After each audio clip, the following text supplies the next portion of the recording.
Hello guys, what's up and welcome back to my channel. In today's video I'm going to show you all how I make my delicious Nigerian tomato stew. I made this with some fried beef and turkey and it came out so good. If you want to learn how I put this pot of deliciousness together, watch to the end of this video, and without further ado, let's dive right into it.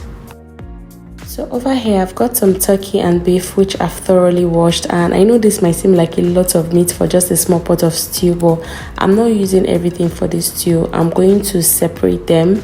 I'm using some for a different purpose, hence why you notice that I have like big cuts of turkey and smaller cuts. So I just chose to fry them together. I just chose to cook and fry them together. I have like 30 pieces of turkey and beef in total. I'm going to season with some seasoning cubes, some curry powder, some fresh thyme, which is going to add a lot of flavor to this meat. But if you cannot find fresh thyme, you can simply use the dried thyme, but I'm going to be using the both of them, to intensify the flavor of this turkey. Next I'll add in my dried thyme, followed by my rosemary. Next I'll add in my garlic and ginger paste, then my salt to taste, my chopped onions. I'll also add in some white pepper, and I'm going to mix everything thoroughly to combine. All you have to do is wear a disposable glove. If you don't have one, simply wash your hands properly and just rub some vegetable oil or any cooking oil of your choice on your palm and just dig in. Make sure that the spices marry well with the meat. So that's all you have to do. Massage it properly so the spices and the meat can marry well. So this is properly combined now, and I'm going to leave this to cook on low heat for some minutes without adding any water, because the meat is going to release its own juice. So just leave this to cook for a couple of minutes, then we'll come back and check on it. So over here I've got my onions, peppers and my tomatoes, which I'm going to be using for this stew. And what I'm going to do is give everything a good wash, and I'll transfer them into a pot, and I'm going to let you guys in on one of the tips which I use to make my tomato stew taste great. So over here I've got my pepper mix inside the pot. I've already washed and chopped them into smaller sizes.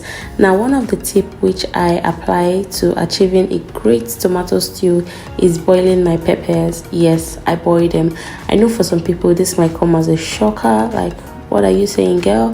Why for some other people this isn't new, but this is what I do sometimes. It's either I boil my pepper mix or I roast them. Yes, so if you're not already doing any of the above for your tomato stew or your jollof rice, you should start, because they are going to take your jollof or your tomato stew to a whole nother level. So if you're not already roasting or boiling your peppers, you need to start doing so now. So I'm going to leave this to boil for a couple of minutes. I'm not adding any water. As you can see, the pot is dry. The tomatoes is going to release its own juice, so there is no need for you to add water. Just let this cook on low heat for some minutes. So back to our turkey and beef. I have been cooking this on low heat for a couple of minutes now, and you can see all the juice that this meat has released. I did not add a single drop of water earlier. Like I said before, it's important you don't skip this step. It's going to make your meat, whether it's chicken or beef or whatever you're using, it's going to make it very flavorful. So now I'm just going to add in enough water to properly cook my turkey and my beef. Remember, beef is quite hard, so I still need extra time to cook this. So my peppers and tomatoes have been boiling for a while now. They are now really soft, as you can see.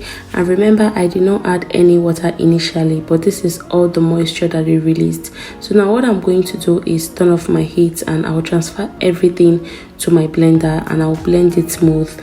Boiling your peppers and tomatoes is also going to help to improve the color of your pepper blend, so it's advisable you do this.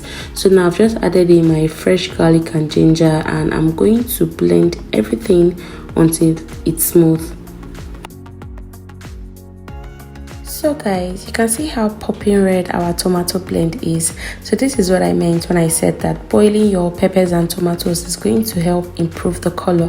So now I'm just going to set this aside and we'll move back to our turkey and beef, because it's time to fry them. So over here in my pan, I already have my vegetable oil heating up on high heat, and to this I've just added in some of my fresh thyme leaves and 1 onion bulb. The purpose of this is so this can flavor the oil. It's going to make your meat even more delicious, and we're going to use this same oil to make our stew, so make sure that your oil is well flavored. And like I said earlier, if you don't have fresh thyme, you can simply use onion alone to flavor your oil. It's still going to come out great. So now I'm going to add in my turkey and my beef, and I'm going to deep fry this for a couple of minutes, and we'll set it aside and we'll move over to making our stew proper.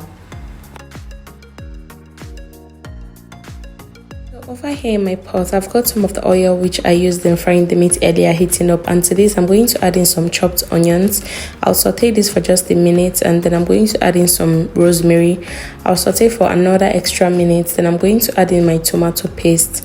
I'm going to fry it until the tomato paste sweetens. So how you know this is good to go is when you see your paste all scrambled and the oil is floating on top like so.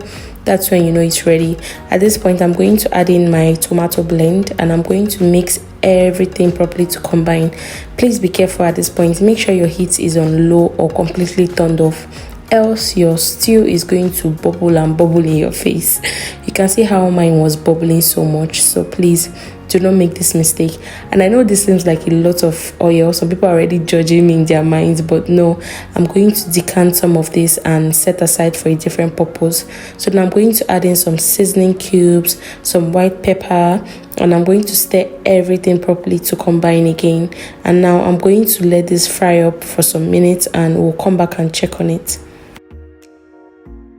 So guys, it's about 30 minutes later and my stew has fried up nicely, and if you notice I covered my pot halfway, and my mom taught me how to do this. The whole idea behind it is when you cover your pot completely, your stew does not fry, it just boils over, but when you cover it halfway, it fries up properly. So I just wanted to put that out there. So now I'm going to add in my meat stock from earlier. Now the amount of meat stock you add to your stew is going to determine the consistency which you want the stew to be. I'm going for a thick consistency, so I'm not adding in a lot of meat stock, but if you want yours to be maybe runny or not so thick, you can just add it to your own preference. So now I've just added in my meat, my turkey and beef which I fried earlier, and I'm going to stir everything properly to combine, and I'll leave this to cook again for another 12 to 15 minutes extra, and then we'll come back and check on our stew. So guys, it's 15 minutes later and our delicious Nigerian turkey and beef stew is ready. I paired mine with some boiled rice. You can pair this with some yams, some potatoes, beans, whatever you want. Just go wild. This stew pairs well with anything at all. I hope you guys enjoyed watching this video. If you did, please smash the like button, subscribe to my channel and turn on your post notifications so you'll be the first to get alerted whenever I drop any new video, because I'm dropping more delicious recipes. And if you eventually recreate this recipe, please tag me on Instagram. My handle is on the screen below. Thank you guys so much for watching, and until next time, bye.